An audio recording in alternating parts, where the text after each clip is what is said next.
Imana ibaha umugisha abantu ba Gahogo.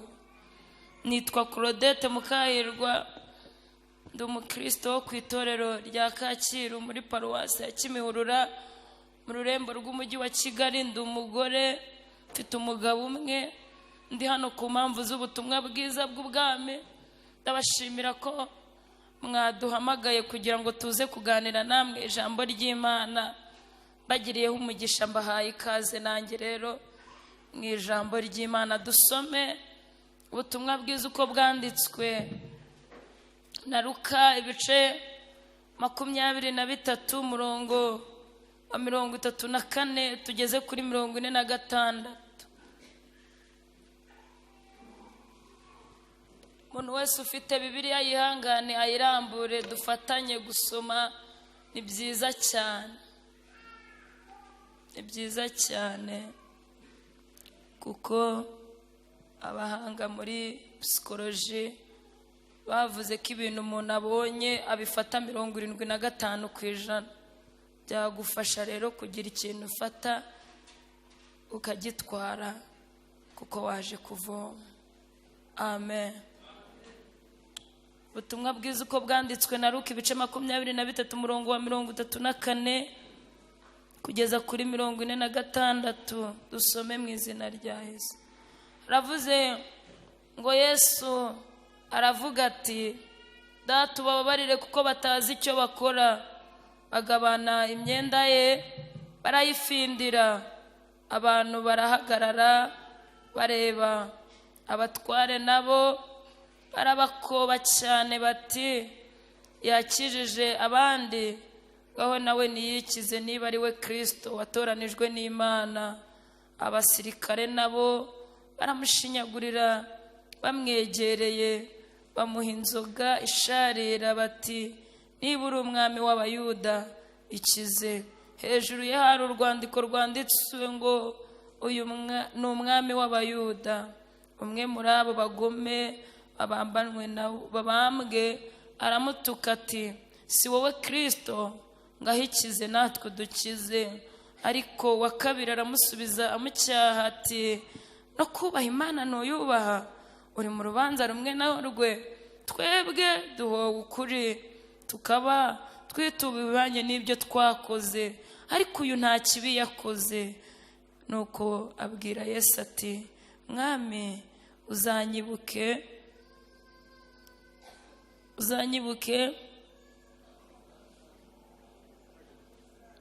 uzanyibuke ubwo uzazira mu bwami bwawe. Aramusubiza ati, ndakubwira ukuri yuko uyu munsi turi bubane muri paradizo. Nuko isaha zibaye nk'esheshatu haza ubwira kabiri mu gihugu cyose kugeza ku isaha ya 9 izuba ntiryava. Umwenda wari ukingiriza hera cyane w'urusengero utabukamo kabiri. Yesu avuga ijwi rirenga ati, Data mu maboko yawe niho nshyize ubugingo bwanjye. Amaze kuvuga atyo umwuka urahera. Imana idufashe. Dusome kandi n'ubutumwa bwiza uko bwanditswe na Yohana ibice 19. Mwihangane tubisome twumve icyo Imana ivuganira natwe kuri uyu musozi wo gusenga.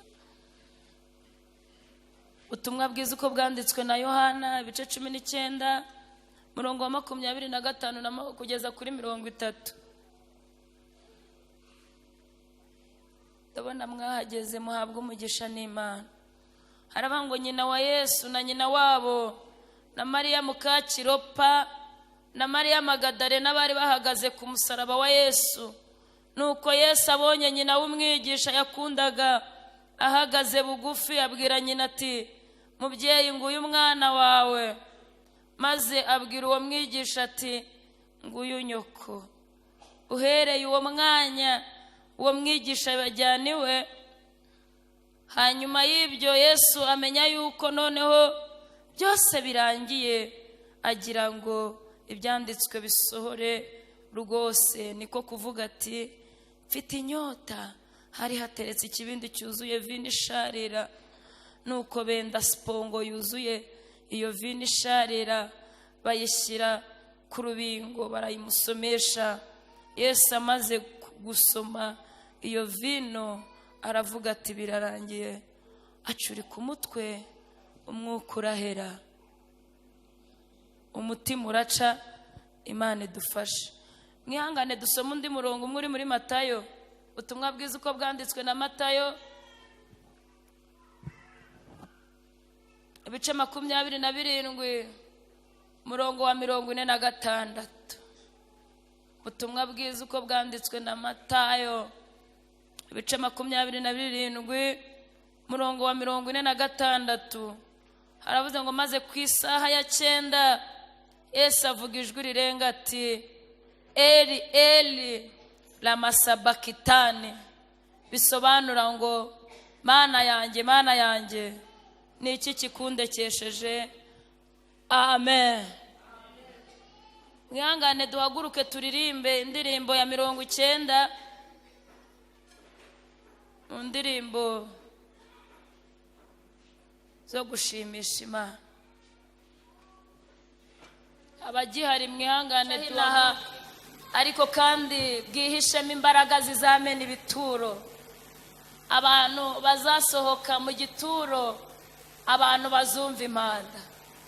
Birashoboka ko ufite ibyifuzo byinshi mu mutima wawe, ariko hari ikintu ukeneye umwuka yamaye kukubyibwira.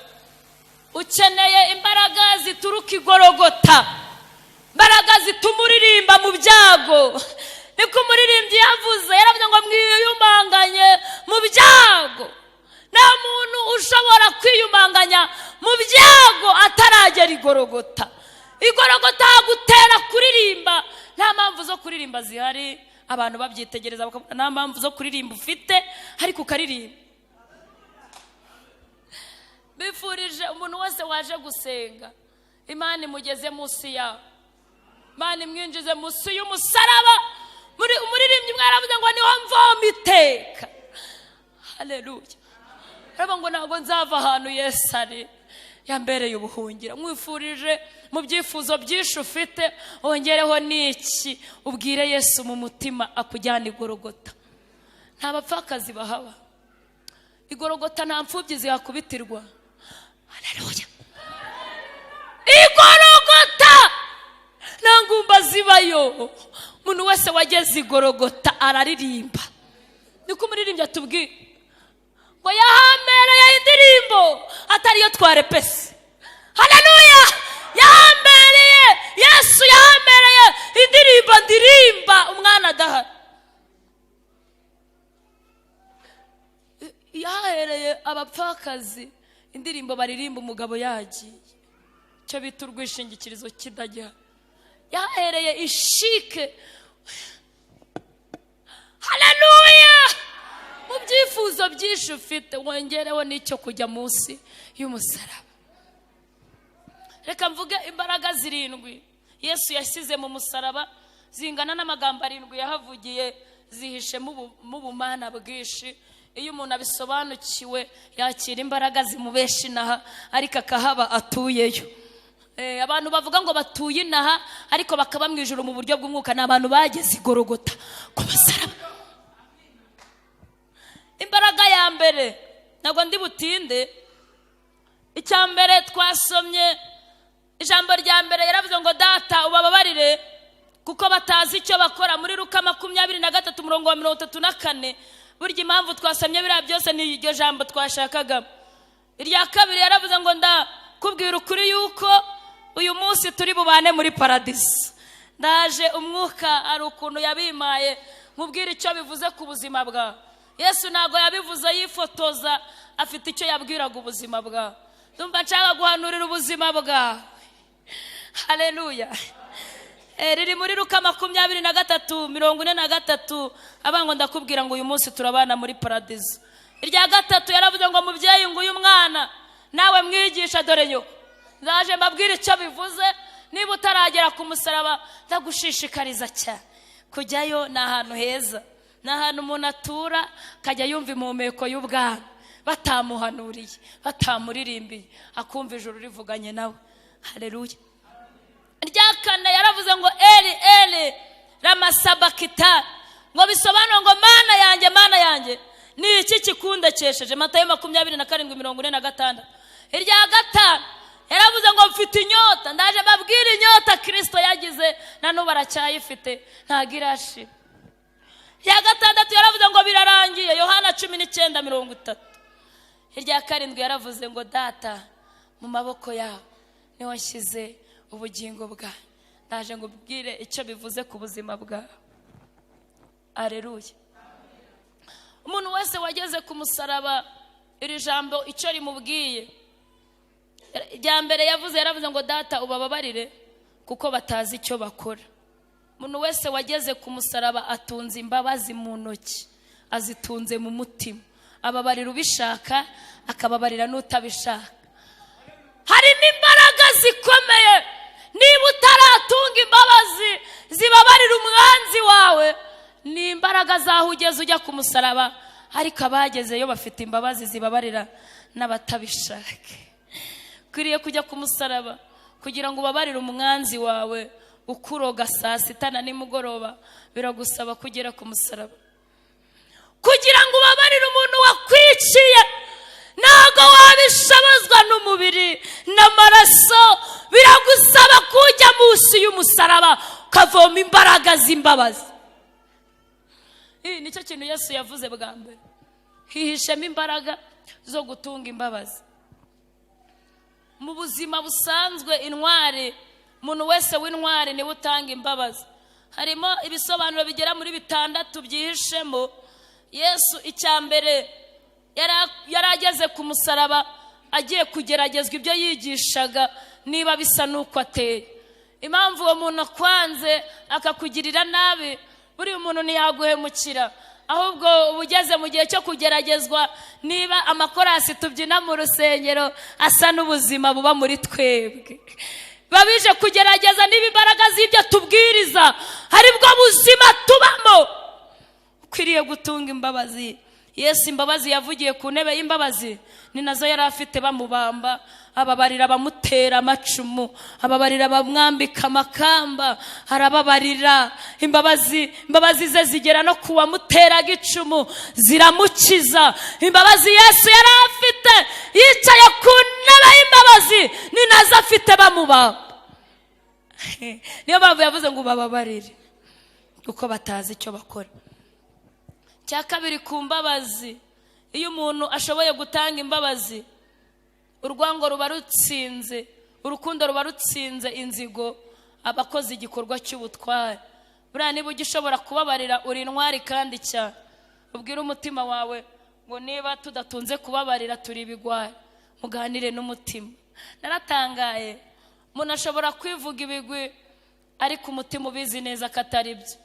Hari inkiko nyinshi muri iki gihugu, hakaba n'urukiko rwo muri Arusha. Urubanza rwananiranwe mu gihugu rujya muri Arusha, urunaniranwe muri Arusha rugira he mu Buholandi. Aho hose umuntu akagaragaza ko yatsinze, ariko mu mutima urukiko rukuru rutakwemerera ko ufite intsinzi. Uganire n'umutima niba udatunze imbabazi, ni ikimenyetso cy'uko utaragera ku musaraba. Yesu aguhe kujyayo kugira ngo umanukane y'imbabazi. Imana ishimwe cyane. Yesu yatanze imbabazi, avuga imbabazi kuko yanabikoraga.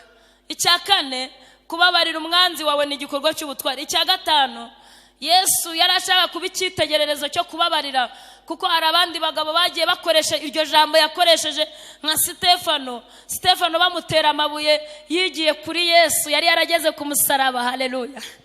Arabangu bababarire bamutera amabuye. Bamuteraga amabuye, imbabazi ziva mu ijuru ku musaraba, ikimenyetso cy'uko yagezeyo. Ababarira abantu bari kumutera amabuye. Kuriye gutunga imbabazi. Gerageza rero ujye ku musaraba, kure imbabazi zo kubabarira umwanzi wawe. Ndabizi ko utabishobora, ariko ku musaraba wagezeyo wabishobora. Niba udatunze imbabazi ni ikimenyetso cy'uko utaragera ku musaraba, ariko turacyari mu rugendo rw'umwuka rwo kugira ngo twongere tumusangeyo. Imana y'umugisha umuntu waje gusenga. Muririmbyi aratubwiye ngo genda umusangeyo, nta kundi tuza, nta kundi tumusangayo nuko nguko. Wakoze kuza gusanga Yesu. Yesu yahaniwe abanyabyaha rimwe igorogota, ntago azongera gupfa. Maraso navura, maraso aracyatanga iracyatemba, isoko y'amaraso iracyatemba. Genda wibiremo, urakurayo imbabazi zo kubabarira umwanzi wawe. Imana ibahe umugisha mu izina rya Yesu. Haleluya. Kabiri, yaravuze ngo mu kanya turabana muri paradizo. Bivuze iki? Yesu afite urufunguzo rwo mu kanya. Buriya igihugu kirinze mu kanya. Kubera iki kiharinze? Barinze ikintu cyaba mu kanya. Nagira ngo nguyitangaza ko mu kanya hari ubutabazi Yesu agufitiye mu kanya. Haleluya. Ntabwo uzi ibibitse muri mu kanya. Ongera ugarurire Imana icyizere, wemere ko yakugirira neza. Utarabyara wigenda ngo ujye mu bapfumu mu kanya. Yesu agufitiye gahunda y'umwana. Utarashaka humura, Yesu agufitiye umugabo mu kanya. Kwiga byaranze, komera mu kanya. Hari ibintu bibitse muri mu kanya. Niwizera urabona igitangaza. Amen. Hari umuririmbyi wavuze ngo tuzajya mu mwuka rimwe, tuguruke mu kanya gato tube twarigezemo. Nagira ngo mbahe itangazo rikomeye. Mu ijuru ni bugufi. Mu ijuru ntabwo ari kure nk'i Kigali. Mu ijuru ni bugufi. Aka kanya urusengero rutugwiriye mwabona ko ari hafi. Haleluya. Muririmbyi aravuga ngo twishime mu mitima ngo kuko imuhira ari hafi. Haleluya. Mukanya ubishatse wakakira umwami Yesu nk'umukiza. Mukanya ubishatse wakwatuza akanwa kawe kari umwami n'umukiza, ugakizwa urupfu rw'iteka. Haleluya. Niko yabwiye igisambo kiri ku musaraba, kimwe kibambwa iburyo, kindi kibambwa ibumoso. Kiramubwira kimwe kiburira ijuru. Ariko ma Imana kumfashirize ntuburira ijuru bugufi bw'umusaraba. Ibisambo bibiri, kimwe kiri iburyo metero zirangana, ariko kimwe kibonera ubwami bw'Imana bugufi bw'umusaraba, ikindi kibuburira bugufi bw'umusaraba. Abantu benshi binjiye mu rusengero, twese turi bugufi bw'umusaraba metero zirangana. Hari igihe umuririmbana n'umuntu arimo arabwira umwami Yesu ati ngewe ndazira ibyaha byanjye. Ariko undi muririmbana mwese mufata mikoro, akavuga ati niyikize nawe adukize. Burya iyo uririmba ugakora n'ibyaha, ukabwiriza ukabivanga n'ibyaha, ubu mubwira ati ikize natwe udukize. Nagira ngo mbabwire ijambo rikomeye. Umuntu ku musaraba, mwaje mu materaniro, biratangaje kuzaburira ubwami bw'Imana bugufi bw'umusaraba. Ariko imbaraga zigukiza, amaraso aracyatemba. Niko turirimbye, Yesu yahaniwe abanyabyaha rimwe igorogota. Uracyafite uburenganzira bwo kujya ku musaraba ukamubwira ati ndazira ibyo nakoze, mbabarire. Abantu rero bazabonera ubwami bw'Imana bugufi bw'umusaraba, ariko aho babubonera niho n'abandi babuburiye, ni bugufi bw'umusaraba. Ntukeresha amaraso ya Yesu, aracyagutegeye amaboko. Mukanya mwabana muri paradizo, nuko ubyemeza umutima ukabyizera. Bisambo ni bibiri. Ntago wabura bugufi bw'umusaraba. Umuntu arahanura ariko imbaraga z'Imana zikabura zo kuyizera. Ngo bazaba bafite ishusho yo kwera ariko bahakana imbaraga z'Imana. Umuntu agahanura akanateka imitwe, umuntu akabwiriza akanabeshya. Ni bugufi bw'umusaraba. Abantu bamwe bari kuhabonera ubwami, abandi bakabuhaburira. Kwimenyaho intege nke zawe ni ukubwira Yesu ngo ngiye ndazira ibyo nakoze. Kwimenyaho aho utsindwa ukamubwira ngo ndazira ibyo nakoze, yakubabarira. Ni bugufi bw'umusaraba ukahabonera ubwami. Ijambo rya gatatu Yesu yavugiye ku musaraba, yaravuze ngo mubyeyi nguyu umwana, nawe mwana dore nyoko. Nagira ngo ntangarize abantu bakiri imfubyi. Ni ikibazo cyaho ugeze ujya ku musaraba. Ku musaraba nta mfubyi zibayo. Haleluya. Haleluya. Ku musaraba nta mfubyi zibayo. Ku musaraba niho bishike. Mariya yarasigaye wenyine, nyina wa Yesu, ariko Yesu aramubwira ati humura, ntabwo uzabura ukuvomera, ntabwo uzabura ukugurira igitenge. Ni ku musaraba niho abantu babonera agaciro. Namwe mwabana mwe mutajya mujya kuvomera, ababyeyi babaye incike muri iki gihe, mufite ikibazo cyaho mugeze, nimuragera ku musaraba. Ariko umwana wageze ku musaraba aricara agatekereza, umubyeyi wabuze abana be akavuga ati wamugurira igitenge, twaba twahuriye ku musaraba, nabamubereye umwana. Abantu bageze ku musaraba batekerezanyaho, ni bugufi bw'umusaraba. Ku musaraba rero hariyo abana, ku musaraba nta ncike zihaba, ku musaraba nta muntu w'imfubyi waba, ku musaraba hari ibintu byose, hari agaciro. Ushobora kumbwira ati ngiye ko nababuze, ni ikibazo cyaho ugeze. Nugera ku musaraba uzababona, abantu bakwitirirwa uzababona. Navukiye mu muryango nisanga nta tante, menye kuvugira tante mu rusengero, ariko Mana, haleluya, menye kuvugira anko mu rusengero, menye kuvugira tonto mu rusengero, kuko navutse nisanga tubana na mama wenyine, abandi bose ntabahari. Ariko mu rusengero, haleluya, ku musaraba ubu njigahogo ntago naburaho ndara, ndabafite. Haleluya, ndabafite muri abantu banjye, naje nje kubareba, bigaragaza ko dukundana. Ndabafite, sinaburaho ndara. Kandi nkavuga ati mama muto ni inyama ndi burye, ndumva ariko nkumbuye n'agafiriti, kubera ko ku musaraba nari kuzabakura he, nari kuzabakura he. Niba ukiba wenyine wumva wigunze, n'impamvu zaho ugeze. Ariko umuntu wageze ku musaraba abona igisekuru kimwitirirwa. Amen. Ihute ugera ku musaraba, nta mubabaro uba ku musaraba. Niho hantu ukora ubukwe ukabona abashangazi bakenyeye kandi nta n'umwe ugira. Imana ishimwe.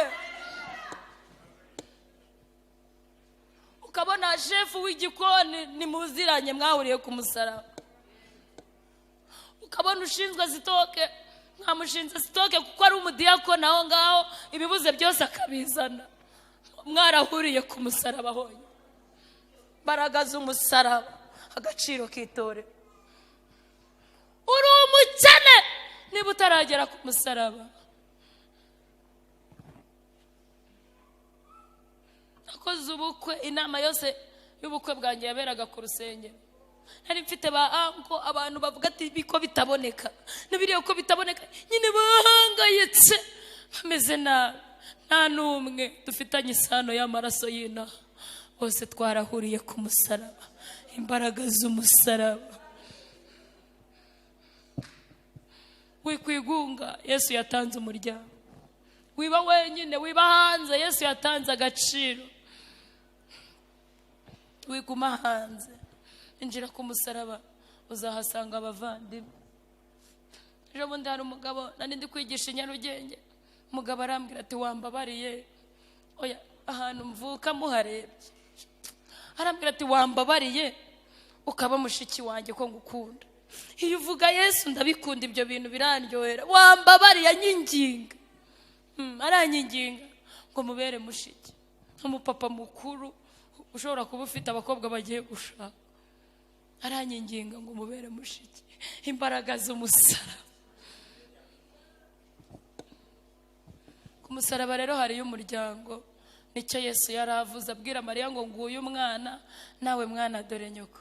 Yaraturemeye umuryango, ntukabe wenyine, nugira ibyago uzaduhamagare, nugira ibyiza nabwo turahari. Yesu yaduhaye umuryango ku musaraba. Jambo rya kane yaravuze ngo Eli Eli lama sabakitani, ngo bisobanura ngo mana yanjye, mana yanjye ni iki kikundekesheje. Iri jambo riragoye cyane kurimenya uri umuntu, kuko Yesu mwabizi ko yari Imana 100%, ariko nanone ahamagara Imana ni ururimi bavuganyemo na se, ariko kandi ngo rikagaragaza umubabaro mwinshi. Ngo kubera ko muri Zaburi ibice 22 umurongo wa 2 Dawidi yigeze kubivuga, usenga iryo sengesho, ariko ngo mana yanjye niki kikundekesheje ukaba kure ntunaba. Nta magambo yuzuye umubabaro mwinshi. Nagira ngo ngutangarize ko wakabaye wiyambura ibintu bikubabaza, ukabibwira ngo wimbabaza, hari umuntu wababaye kubera jyewe. Winesha umutwe, hari umuntu wambabariye, hari umuntu wakubiswe, hari umuntu wagize agahinda, hari umuntu wansengeye ntarabaho. Ufite umuntu wakwitayeho. Muri karitsiye bashobora kuba batakuzi, umuryango ukaguca, ariko Yesu yarakubabariye. Hari imibabaro Yesu yagize kugira ngo wowe akwakiriye uzagira. Imana ishimwe cyane, Imana ihimbaza. Yesu rero yarababaye kugira ngo twakire ubuzima bwishimye, yarababaye kugira ngo twakire ubuzima buseka, yarababaye. Umuntu wese wageze ku musaraba ntabwo ababara umwanya munini, iyo ababaye abiha Yesu. Haramubwira ati nabyo bya bindi byari bimbabaje nabyo ndabiguhaye, bitware. Haleluya! Nabyo ndabiguhaye, bitware. Niyo mpamvu Dawidi yanditse amagambo akomeye, haravuga ngo umukiranutsi azashisha nk'umukito, haravuga ngo azashyirwa hejuru nk'umwerezi wireba none. Kubera iki? Nta mafaranga afite, tubaye bashimiye. Ni Imana yumva. Yari izi ko nzahaca, nkamubwira ati wari uzi ko uzahaca, warabirangije nabyo. Yewe sinjya ninda mu bibazo, reka nahita nasaza vuba. Haleluya! Kandi mba nambura nyirabyo inshingano. Yesu afite inshingano zo kutureba. Hari abantu rero bahorana ibibazo mu mutwe, bakambura Yesu inshingano. Hari umubyeyi ushimanye n'abana mu gihe ugihari, hari ibintu tutakwigurira. Turi abana, reka kuki abantu bambura Yesu inshingano mu bintu Yesu yarangije? N'ibintu by'urubyaro rwanjye birimo mu bintu Yesu yarangije, no kukwishyurira ideni burya birimo. Yesu yarabirangije ku musaraba, agaciro ni ukubyize. Ntabwo mubyumve? Yesu yatuye ijambo rikomeye, aravuga ngo birarangiye. Mu bintu yarangije n'ibyo byo gutinda kubana umugabo nabyo yarabirangije. Burya arahari, burya arahari sha. Imbaraga zibahuza ziri muri Yesu. Burya arahari. Imbaraga ziguhuza nawe ziri muri Yesu. Imbaraga ziguhuza n'akazi waje gusaba ziri muri Yesu. Shiri sufi yo kubyizera ko yabirangije. Haleluya! Imbaraga z'amafaranga y'ishuri baziga no mu Rwanda, se ko baziga no hanze. Ntabwo bizarangiriraho. Niko umwanditsi yavuze, aravuga ngo nuko imbaraga zidukoreramo bingana kubyizera, bingana no kwakira imbaraga zigukorera.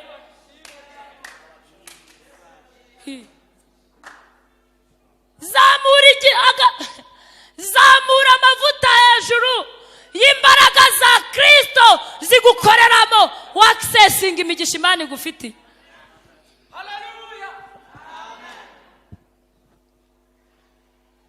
Amen. Jambo rya gatanu narisimbutse. Yesu yaravuze ngo mfite inyota. Muzi inyota Yesu yari afite? Ye gusoza. Muzi inyota Yesu yari afite? Yesu yari afite inyota iya mbere. Yesu mu nyota yagize niyo kugukunda. Yesu yagize inyota yo kugukunda, aritanga, arabambwa. Umubiri we urashanyaguzwa, bamukubita inkoni z'inka zazanaga n'umubiri, yikorera umusaraba. Inyota ye yamwikoreje umusaraba kubwa. Inyota ya Yesu yamuteye kumanikwa hagati y'ibisabo. Inyota ya Yesu yatumye bamusohora umurwa, bamubamba mu bivume hanze y'umurwa. Inyota ya Yesu niwe mugabo nabonye ukunda. Inyota ya Yesu yari afite ngo niyo gucungura itorero. Bibiliya ivuga ngo iki? Ivuga ko yagiye kugise mu gashyamba i Getsemani. Haleluya! Haleluya! Yagiye kugise i Getsemani, gatangira kubabara. Atangira kubabara. Ariko ngo yari akurebye gahogo, haravuga ngo ubwo muzaterana kubwa ndabyemera mbikora. Haleluya! Ikintu cyamushoboje iyi nyota, yajyaga arunguruka hirya yo kugucungura, akabona agahogo muzaterana. Avuga ati niba ari bariya bazaza bakankurikira, reka mbyemere. Bibiliya ivuga ngo iki? Arababara ariko ngo ageze ku gise cya nyuma ngo yaje kubigishwa bwa mbere, harababwira ati munaniwe kubana nanjye byibuze umunota umwe, ngo abagarukaho bwa kabiri, haravuga ati mwakwihanganye, ngo hariya yari ari kubise harimo arakureba nanjye akande. Haleluya, haleluya, yari arimo arareba itorero, aravuga ngo ngiye kwemera mbacungure ubwo bazanyemera bakankurikira. Hashimwe Yesu wabyemeye, ashimwe Yesu, ashimwe Yesu, haleluya. Muririmbyi yatubwiye ngo nari kure mu ngoyi, yaturokoye nta mahitamo tubifitemo. Nta muntu wari guhitamo gucungurwa atazi kanaboshye. Haleluya, ashimwe Yesu waturebye tutazi ibyo adukorera, akadukunda tutazi ibyo ari kudukundamo, ariko akaduhukuruza ineza ye. Niko umuririmbyi yaririmbye, aravuga ngo izo ngoyi ze zanteye. Haleluya, aravuga ngo zanteye kuba imbata ye, nduwe muri karitsiye, nduwe muri famiye, nawe nuwa Yesu. Mu nyota yagize iya mbere, yagize inyota